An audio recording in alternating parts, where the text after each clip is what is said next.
Welcome to you all, wherever you're joining me from. My name's Professor Tim Campbell. I'm a visiting professor of international management at the University of Northampton, and I also look after locally the Doctorate of Business Administration program that we run here, the Middle East and Africa intake that we run here. So I am very pleased to have you with me, and I'm going to take you through some key points about the DBA, about the Doctorate of Business Administration. So I'll do a presentation first of no more than 20 minutes, just as I say, just a few key things from my side. And then after that, you can ask me any questions you like about the program. So let me begin with the presentation then. Just a few slides just by way of introduction. Before I get onto the DBA program, just the University of Northampton, where is it? Well, it's in a town called Northampton in England. It's about an hour by train, so somewhere around about 100 kilometers north of London. I've marked it there with my big arrow, and it's a very old historic town in England. And it used to be a few years back that you would find the university just on the outskirts, just in the suburbs of, well, not in the suburbs, it's actually in the countryside a bit more, just on the outside of the town of Northampton. But then a few years ago, the university actually built an entirely new campus right in the middle of town it is now, and it opened back in 2018. And it's a very impressive place, a great contribution to the town as well. And that's where the university is. And this slide here, by the way, that's the Senate building, which is one of the new buildings on campus. And on one of those floors, you see my photo on the right there. This is when I visited, it was a while back now, before COVID, unfortunately. But anyway, when I was visiting the campus, on one of those floors, there's the postgraduate research student space. And that's what that photo is. So there's a whole floor there that's dedicated for research students. So if you ever do go to the campus and you need somewhere you can sit for as long as you want, that space is there for you. And if I go back a couple of slides, you just get a small glimpse of what the campus is like. Very modern, very nice campus, but on a very leafy green site. So it's very nice. And the university itself, well, education in Northampton dates back an awfully long time, back to the 13th century. But the modern University of Northampton's origins begin about 100 years ago and have developed over the years from a technical college and various other things to where it is today, where it's got about 14,000 students and about 1,500 staff, around that sort of a thing. But please do have a look at the university's website, as I'm sure you will, and you'll find out all about it. Because what we're really here to do tonight is talk about this DBA program, the Doctorate of Business Administration program. And I think a good starting point is the question I get probably most often, I think. Firstly, what is a doctorate? Well, doctorate degrees are usually considered terminal degrees. And by that, it's meant that it's the highest level of degree that you can attain. Now, there are some exceptions to that. But essentially it goes bachelor's degree, master's degree, and then doctorate degree. And doctorate degrees in the UK are what we call level 8. So the highest level, as I say. And they've been around for hundreds of years, since medieval times in universities. And they actually first developed as a license to teach in universities. The word doctorate actually comes from the Latin docere, which means to teach. So all those hundreds of years ago, they actually did come about for people who wanted a license to teach in universities would do a doctorate. And of course, as you know, right up until this day, that's still very much the same thing. But they certainly have changed a lot over the years and what they actually do and how you study and everything else. And these days, of course, there is a distinction between doctorates.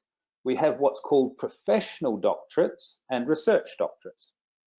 And professional doctorates are for those who are predominantly engaged in a profession.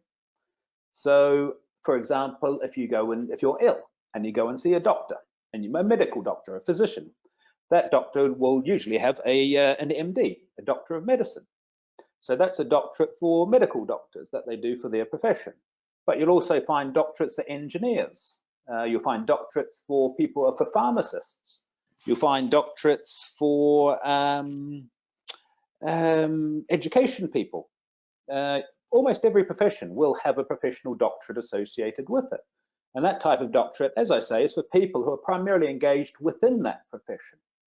And of course, the business and management people, the professional doctorate is the DBA, the Doctorate of Business Administration. And then the other type of doctorate we have are for people who are predominantly involved in research and academia, and they do research doctorates, which are, and the most common of that you've probably heard of is the PhD, the Doctorate of Philosophy.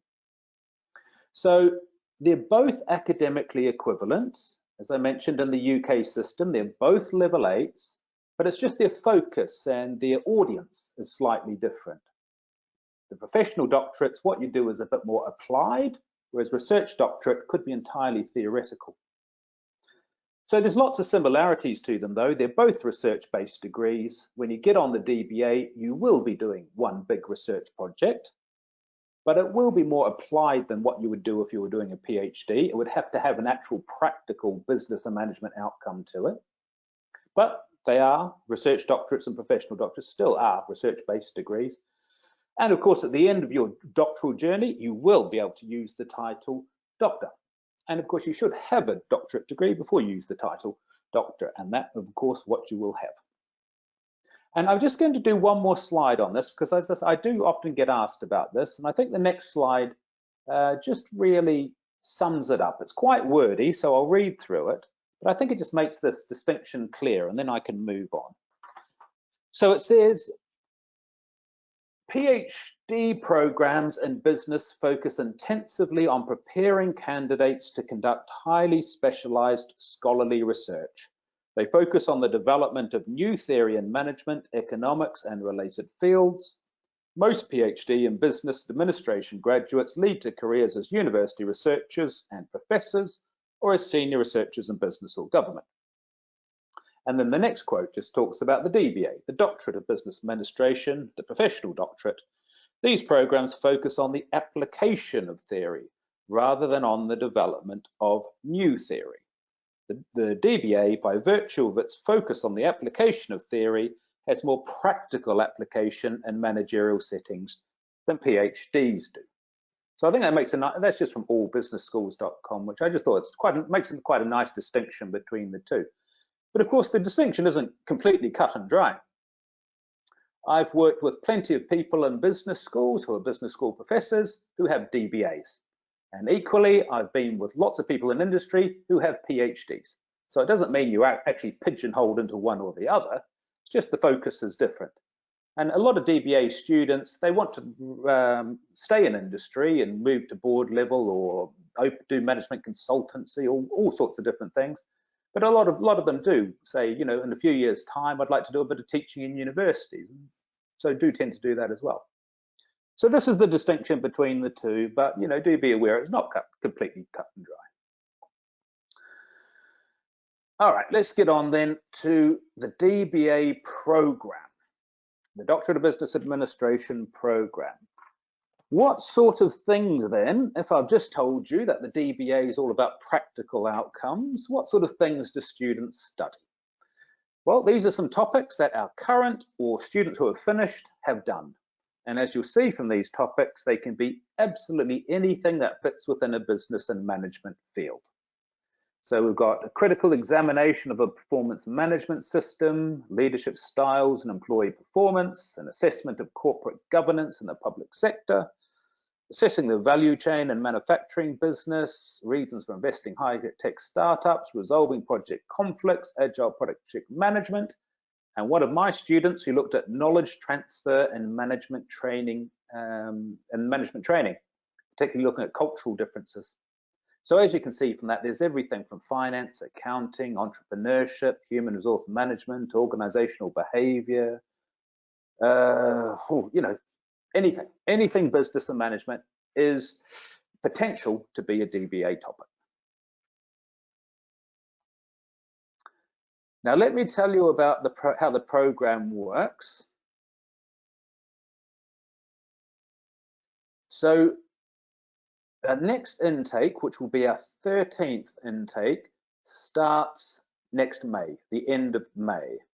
It's the 13th intake. We have 2 a year. So that means we must be up to about 6.5 years we've been running this Middle East and Africa intake for now. Now, I must say, I call it the Middle East and Africa intake, but we actually get students from far further abroad. It's just that we predominantly have students from these areas. And I also call it that because before COVID, we used to have these workshops that you see in front of you. They used to be taught by the Northampton professors who would fly out here in the United Arab Emirates. But of course, now we can't do that because of COVID. So we use virtual classroom instead. They're still the same people, still taught in the same way, but instead on these days, instead of seeing someone face to face, you see the professor through the virtual classroom. So anyway, so that's the only difference, but so it's why I still call it the Middle East and Africa intake. But that's because they're virtual workshops, that's why it's also meant we tend to get people from further afield now, because there's not the need to travel to the UAE anymore. Anyway, as I was saying, the next intake, intake 13, is the first workshop is at the end of May. But I'll talk about lots more about application and deadlines and things later. But bear in mind, 6 weeks before that, all of the application documents will need to be in at least. That's absolute latest. So it may seem like a long way away, but it's not really. By the time you get everything done, get it to the university and whatever else. But how it's taught, the first 2 years, you learn everything you need to know about research and business and research methods at an advanced level, at a doctorate level. So you can see from the names of the modules here all the sorts of things that you're going to look at. So these are taught through either 3 or 4 day workshops. The first module and the last one are 4-day workshops. The ones in the middle are 3 days. And there's about 10 weeks odd between them. But the timetable is out, so please ask your academic consultant at Stafford, whether it's Ruksha or Mario or Helen or whoever is at Stafford. They'll have the full timetable, which has the exact dates for all these workshops. And then you'll be able to see how they're spaced apart and when they actually occur. But those first 2 years are all about preparing you so you can do the thesis, which is the second 2 years, the professional research. So essentially it's 2 years taught preparation, then you do your thesis, where you'll have a director of study and 2 supervisors to help you out with that. So it's a 4-year program from start to finish. So that's how it's taught. How you're assessed on a doctorate. All of these modules have different types of assessments. They could be an essay, a seminar presentation, a portfolio, a research report, a reflective report, even a practice viva voce in one of them. And actually the final assessment you do a research proposal, a full research proposal that you're going to follow into the thesis stage. So there's all different things, and it depends on which module you're doing, what the assessment method would be. But there's no exams, because that doesn't really fit doctoral level study. Doctoral level study, you really need to think more about what you're doing rather than how much you remember type of thing.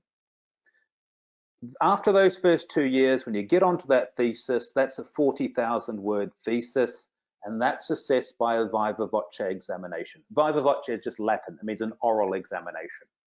So for that, you would have to go to the University of Northampton, as long as COVID is finished by then. At the moment, we're having to do them virtually. But you're assessed, you submit your thesis, and then about a maximum of 3 months later, you'll do your viva, where you'll be assessed by an external examiner. That means somebody who's at a different university from the University of Northampton. So it'll be a different UK university, because it's important to make sure that the standards are the same whichever university in the UK that you study. So you have what we call an external, someone outside of the University of Northampton, and then we have somebody internal from the University of Northampton who can't be a part of your supervisory team. And then there's also a person who chairs the whole proceedings. Okay, so that's what a viva voce is. It's an oral examination with those people where you'll go through your thesis chapter by chapter, where they'll ask questions and you'll need to defend it. So that's assessment. Lots and lots of support for the program. You've got the International DBA program leader. That's a lady who is at the University of Northampton, and you would meet her at the interview stage. She does all of the interviews along with the subject specialist. So for example, you're thinking of doing something in human resource management and your application proposal is in that area, it will be with the program leader and somebody in human resource management. So you'll meet this person at the interview stage. Then every module has its own expert tutor. As I mentioned, at the thesis stage, a director of study, 2 supervisors. There's administration at Northampton, loads of it, and we can help you locally if you can't find what you're looking for. The virtual learning environment that's used on this program is called NILE, the Northampton Integrated Learning Environment. Every module has one of these sites that has your virtual classroom, so where you find your live sessions. It has, but it's where your tutor will post anything basically that they think that you need on this virtual learning site. So it'll be module activities and lecture slides and all manner of different things. And it's also where you submit your assignments, get feedback, all that type of thing. And there's also a very big library, electronic library at Northampton that you'll use to be able to do all your assessments and to do your research. And it's also worth mentioning as well that the university has a graduate school for all postgraduate researchers. So not just DBA students, it will be all from all of the different schools around the university. And here's just what it says, how the graduate school describes itself. It's a university-wide framework for training, support, career preparation and administration to help you throughout your postgraduate research degree and early research career to achieve your potential. So they're basically there for you to help you in a much wider brief than just to do the DBA program. It's the school's there just to help all postgraduate researchers. And what's really useful at the school too is it has an extensive program of online training courses that you'll be able to access free of charge. So these are extra to the DBA program. But for example, you might think you need a bit more information about how to write a literature review or research ethics, or how to use SPSS, which is one of the tools we use to analyze quantitative data, or NVivo, which is a tool we use to analyze qualitative data. So if you need this extra support, the graduate school has all of these training programs that run throughout the year that you can access. So it's a very good resource, extra resource on top of the DBA program that you get, or all a part of it, of course. So that's support. Let me go on and talk a bit about entry requirements, applications, etc. So the normal entry requirement, you'll need a master's degree in a business-related subject, ideally completed within the last 10 years. But if it's older than 10 years, it will still be okay as long as you can show you've been attending training courses, could be training courses through work or something. But as long as you've been keeping your knowledge up to date, then the admissions team will generally say that's okay. You need a minimum of 5 years work experience, at least some of which should be at a senior level, and you need to be employed in a leadership management role capable of supporting the achievement of the program learning outcomes. Because a number of the assignments you'll be required to do will require you to reflect on your own practice in your own workplaces, which is the reason for that.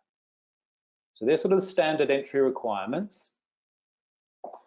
When you apply, we will need to see, again, fairly standard things, a CV, a personal statement where you'll need to talk about why do you want to do a doctorate, how's it going to improve your career or your personal development, why do you want to do a DBA rather than a PhD, all of these types of things. You know, you're going to say, because it is a long journey, the doctorate. You know, I always tell people, you know, it's not an easy thing. It's not another master's degree. It's a big step up from a master's degree. And it's a long 4-year journey that's going to have its ups and downs. So, you know, the admissions team really wants to see that you have thought about it and that this is what you want to do and the best thing for you, the best, you know, the best degree for you. Then there'll be, as I say, standard things, 2 references, degrees, certificates and transcripts, evidence of English language if your master's wasn't in English, if it's not your first language, but if your master's was in English, that will be fine. So that'll only be if you're asked for it. And then you'll also submit a research proposal, an initial research proposal of about 1,000 words. And I'll tell you about that in the next couple of slides. But once you submit all of that, there'll be a desk. The university will look at your different documents. And if you're successful at the first stage, you'll be invited to an interview, which is where, as I mentioned, you'll meet the program leader and a subject specialist. And in that interview, they'll ask you about, well, all of these things, about your personal statement, your motivations for doing the program, all of these types of things, your experience, your work experience, academic experience, but particularly about your proposal, what you're thinking about researching for the degree. So just a bit more on those proposals. So firstly, why do we require a research proposal before you even start the program? Well, there's three basic reasons for it at this stage. Firstly, the team wants to see, is the applicant capable of studying at doctoral level? So by looking at this proposal, they'll get an idea of what sort of standard you can work at. Because again, they don't want people on the program who they don't think will be able to succeed. And you know, that's in the best interests of everyone, of the student, of the university, everyone. They want to be sure that you're accepted onto the program, you have every chance of succeeding. So firstly, is the applicant capable of studying at doctoral level? They'll look at your proposed research and see, does it fit with a DBA? And as I mentioned before, it must have a practical outcome. So nothing too theoretical. And then the other thing they'll look at, which usually isn't a problem, only occasionally is, does the university have an appropriate supervisor? But if somebody comes up with a very niche or very specialized topic where we simply don't have the expertise to supervise, well, then we can't supervise. So it's as simple as that. But I find this doesn't happen very often. And at this stage, just make sure your proposal was sufficiently broad, because you will refine it on the program anyway. I'll just put in brackets here, really all major areas of management can be supervised: logistics, operation, HRM, ethics, whatever, finance, accounting, all of this can be done. It's just if you had something very specific in mind, there may not be a supervisor. We try and avoid that type of a topic for your initial proposal.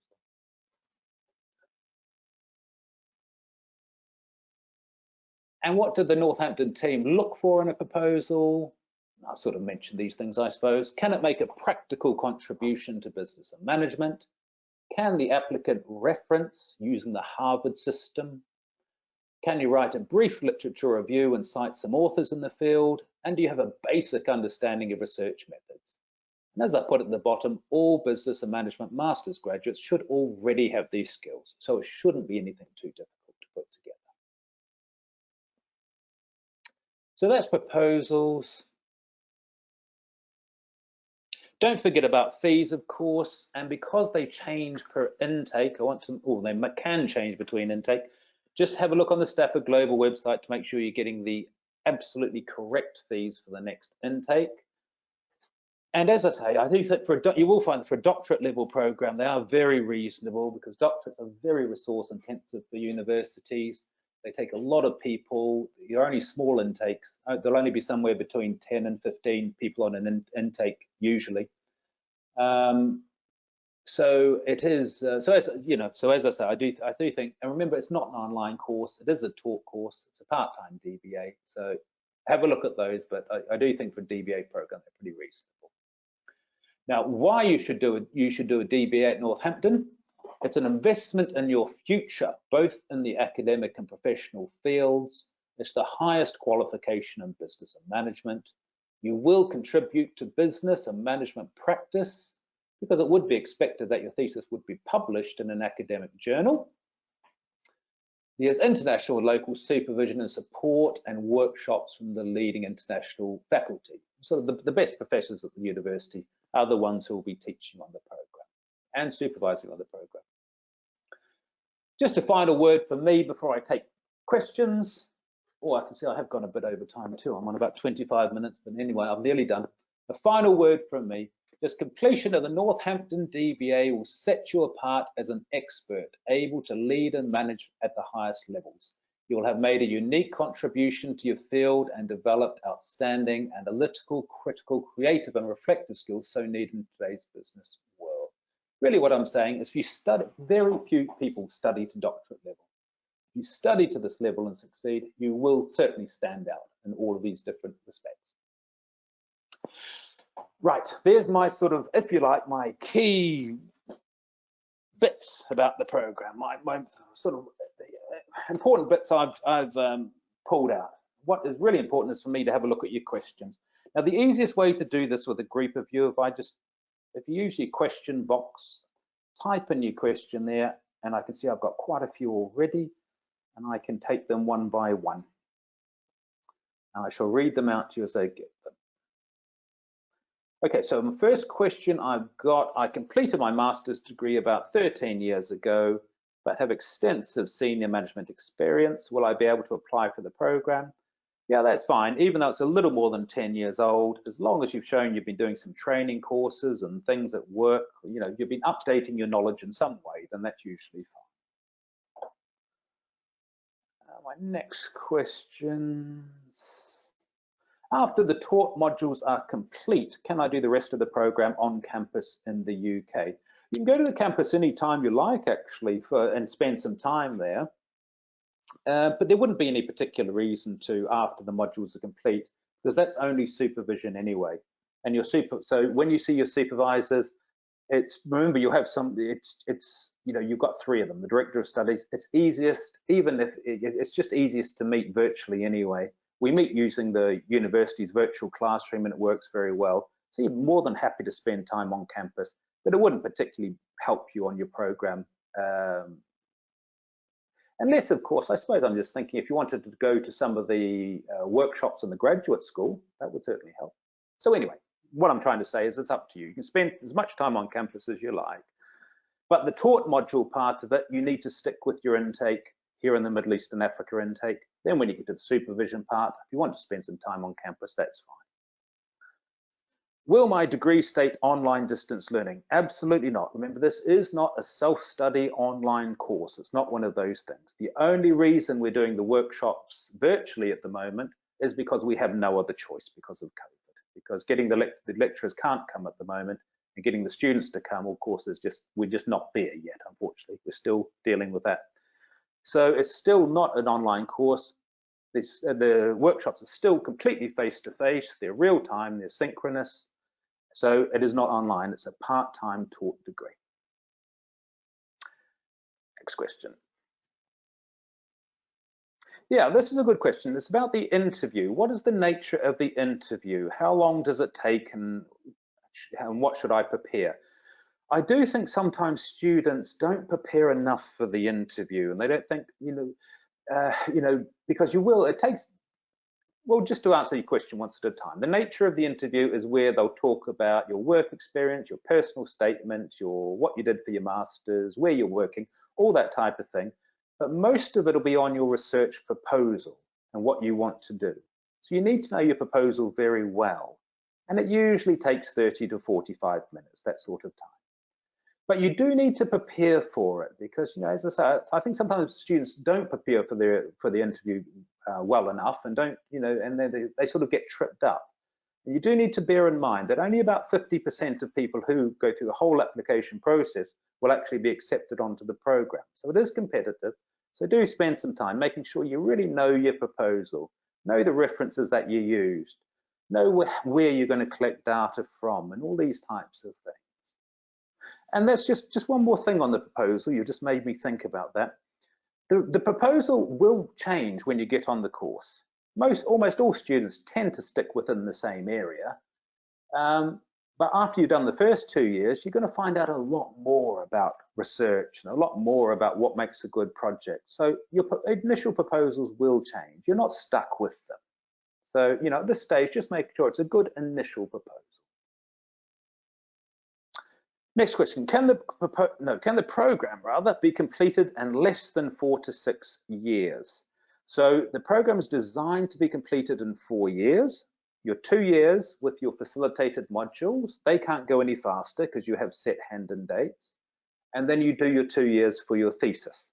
And then we expect students to submit within the next 2 years. So they've submitted the final thesis within the 4 years. And it takes that long. You could do if you're very good, you could do your thesis and do your research a little bit faster if you wanted to, but I don't think it would help you out much because by the time you went through your submission and viva or anything, it's going to come up to 4 years anyway. What you need to be concentrating on is passing. So you do need those 4 years. And then the maximum if you need them is 6. So if you don't submit within 4 years, the maximum you can have an extra year 5 and an extra year 6. But then you must finish and submit within that year 6. So in short, it takes the 4 years and really there's no point in trying to shorten it The next question is about meeting supervisors. Yeah, so even if it wasn't COVID, to be honest, most of the time students will meet their supervisors virtually anyway, because they'll be in different cities or different countries or whatever, and it works perfectly fine. The way it usually works with supervisors, a student will send a draft of a chapter or a part of a chapter or queries, and then the supervisors will meet, they'll discuss it, and they'll say, do this and do that, and then that's the sort of the way it progresses. So there's not really a great deal of difference if you meet your supervisor face to face or meet them virtually anyway, I've found. But it is always nice when, once COVID's done, that you do that you do get to Northampton. Well, certainly you'll get there for the graduation, I'm sure.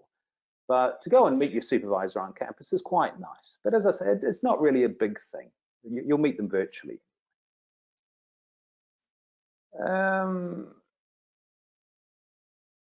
And a question. Oh, if I fail at the interview stage, so if you don't get accepted, excuse me, what will happen to my application? Can I apply again? Yeah, usually the team will say, if you don't get accepted, that they want you to revise the proposal and give you the option of applying again at the next intake. But it will be the Northampton admissions team who will give you an indication about that. But usually, yes, they do. They'll say, revise this, revise that, try again for the next intake. I think that's everyone. I think that's all my questions. Excellent.